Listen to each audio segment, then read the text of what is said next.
there! In today's video, we are going to be talking about how do you get clients as a freelance grant writer or grant writing consultant. So we're going to be running through our top 7 tips that we recommend you consider to do that.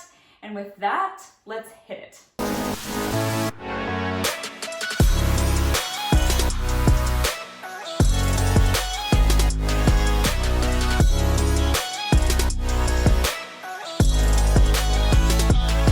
Alrighty, so number 1, you've got to decide on the niche you want to serve.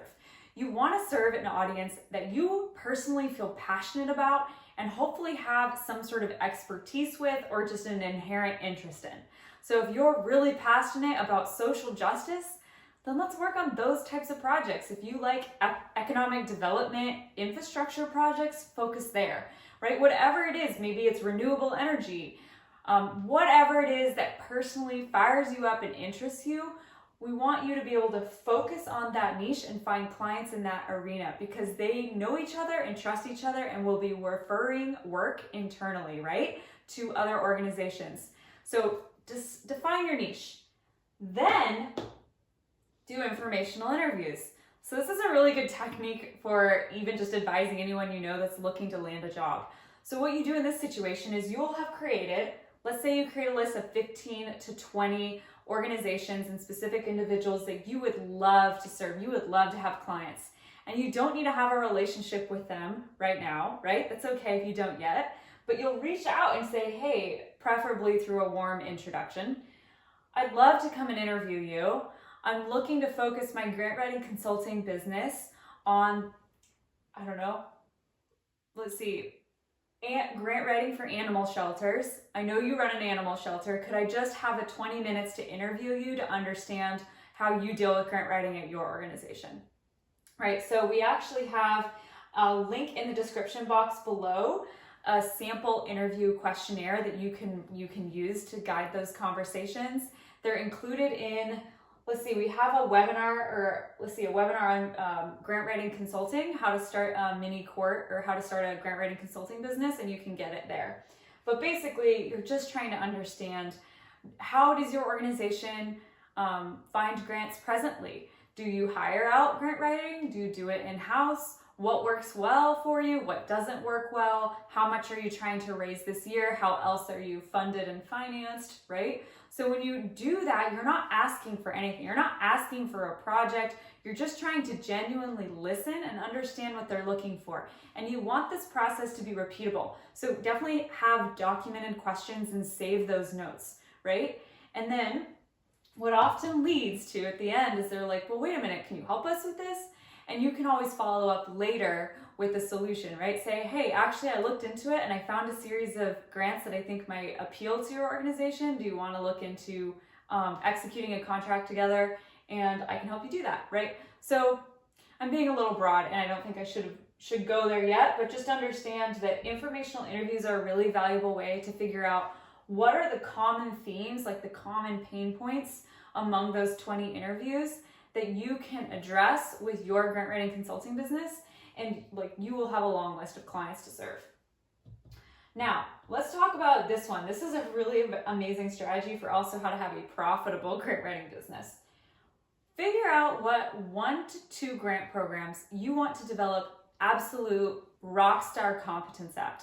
So for example, I used to work for a consulting firm and the firm had amazing expertise with EPA grants. And so they just had like a 97% win rate, like really, really amazing at those.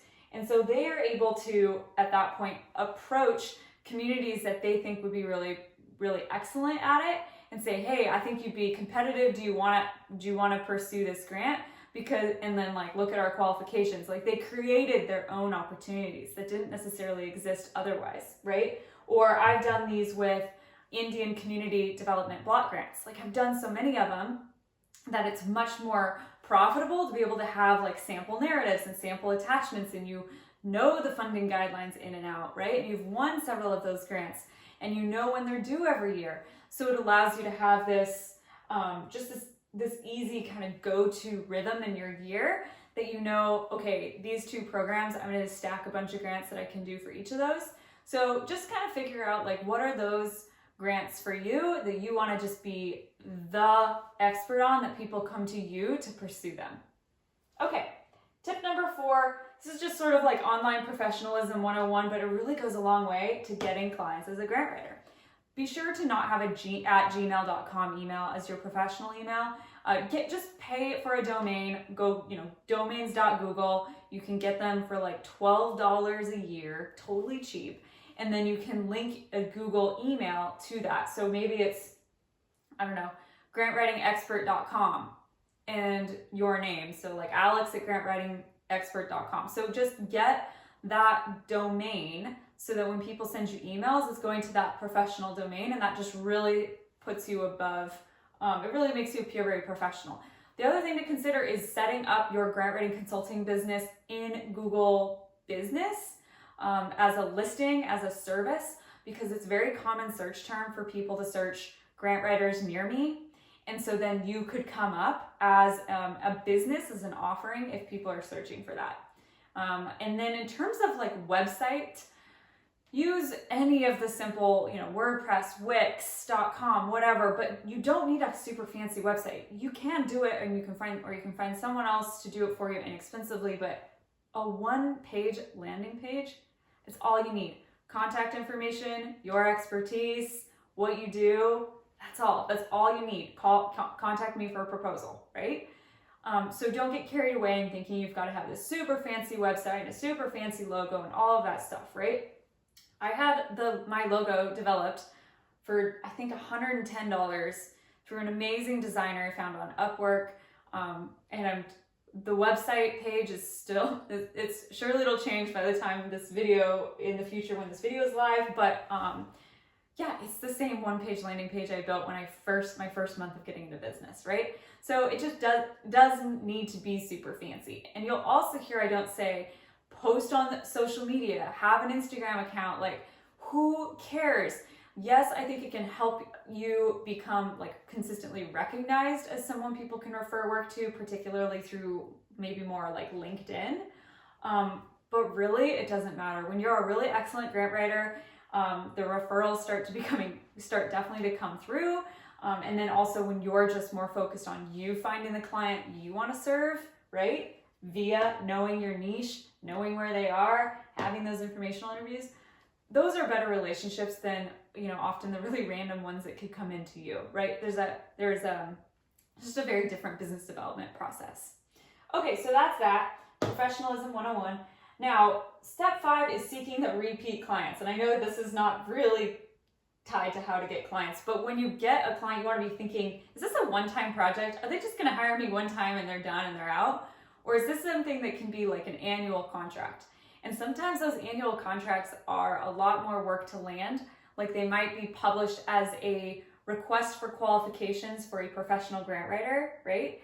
And there's definitely costs and time and money associated with putting together a really thoughtful and competitive proposal. But when you win one of those and you've got a $50,000 contract locked in for the year to work on, I mean, that's just a wonderful thing. And then, you can have it for multi-years if you deliver amazingly, which you're going to. So really important when you're thinking about the clients you're going to choose.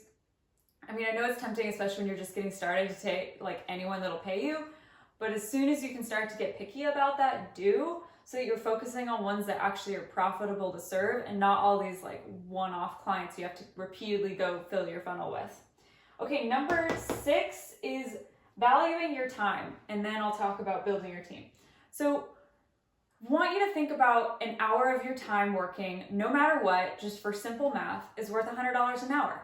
So if you're gonna go to like a marketing luncheon, and it's gonna take you at the end of the day 3 hours at least by the time you're like ready, go there, do it, come back, doing your follow-up emails, etc., right? Like you're 3 hours in and you've kind of disrupted your whole day. So let's say that's $300 of your time, and let's say you spent, I don't know, $25 for the luncheon ticket fee.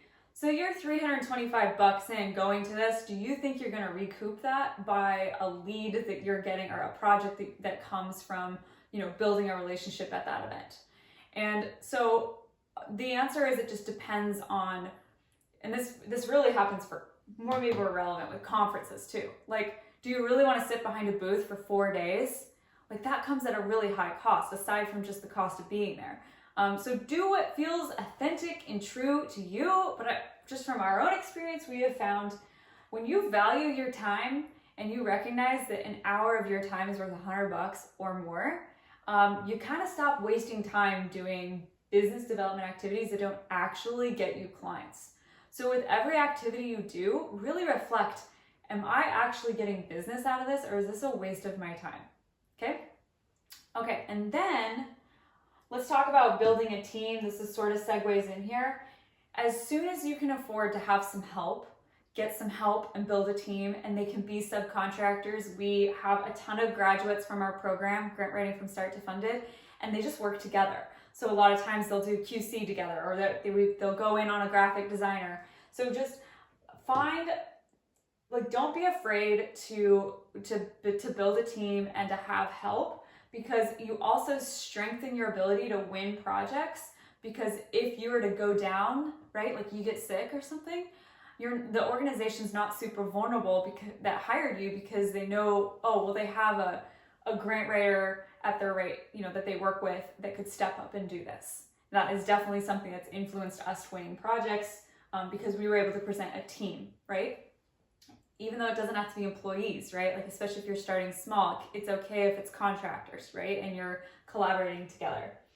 Okay, final one, my all-time favorite, number one way that we get projects is start with something that you can build trust and rapport with the client, and you also get to decide if you really want to work with them for the long haul. So the Meredith test, if you will, that's my name, is do I want to work with this client for 5 years? And if it's not a heck yes, I'm really energized by them, I think they are doing amazing work, I'm personally motivated by their mission, then you don't want them as a client, because you are seeking repeat clients that just speak to your heart and give you energy. And a lot of times you just can't totally figure that out in some initial prospecting conversations. So a good way to start is say, hey, let's just start by, I will develop you a funding strategy. And it's a method we teach that's unique in Grant Writing from Start to Funded, but this is what it is. It's a roadmap, a 2 to 3 page document that articulates what are the 2 to 5 grants that you're gonna pursue over the next 12 to 18 months. So it stops this whole haphazard chasing grants behavior, and it lays out, okay, we've done all the research, we've looked at 100 grants, we've got that down to about 20 that we really seriously considered, and boiled that down even further into those final, handful that we really think we have a good chance at winning, and they're worth you paying me to go pursue, right? That deliverable in itself is an amazing gift, an amazing product for an organization to have. So even if you decide, actually, they were pretty unresponsive and they were kind of difficult to work with, and I don't think I want them as a client, at least you have now like a peaceful parting point where you express, like, this is our dating project. Let's just see how this works if we both like this, and but they'll still get something of value in 6 weeks, however long it takes you to put it together. It's not super long.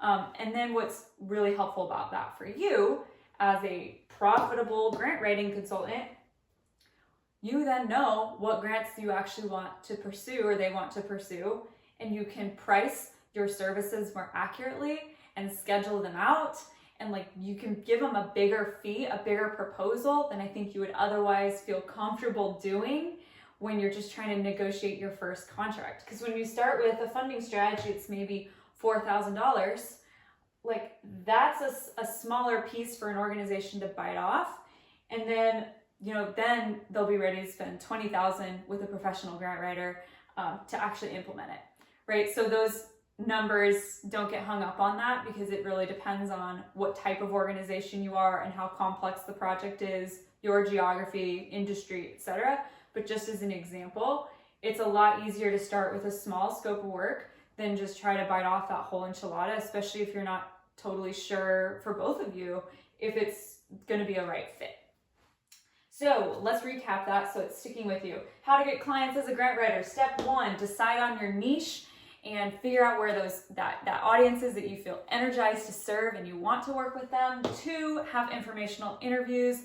3, you're going to get extremely competent at 1 to 2 grants, rock those year over year, find clients that you know could win them. 4, you're going to be professional as all get up, right? You're going to have a professional email, a 1-page website at minimum, and just have nice business professional face to your business. You're going to be seeking repeat clients because it's so much cheaper than finding new ones. You're going to value your time and bring on a virtual assistant, bring on a graphic designer, get an extra grant writer to help you out, right? You are going to get some help so you can grow your business. And then you are going to potentially consider using a funding strategy, which we teach in grant writing from start to funded, to really open that door and land some nice big contracts for your business. So that's it. Hope you found that helpful. Add any comments or questions that you have in the comment section below. Hit like, subscribe. We post a new video about once a week. And that's it. Hope you have a great day and found that helpful. Thank you so much. All right, till next time.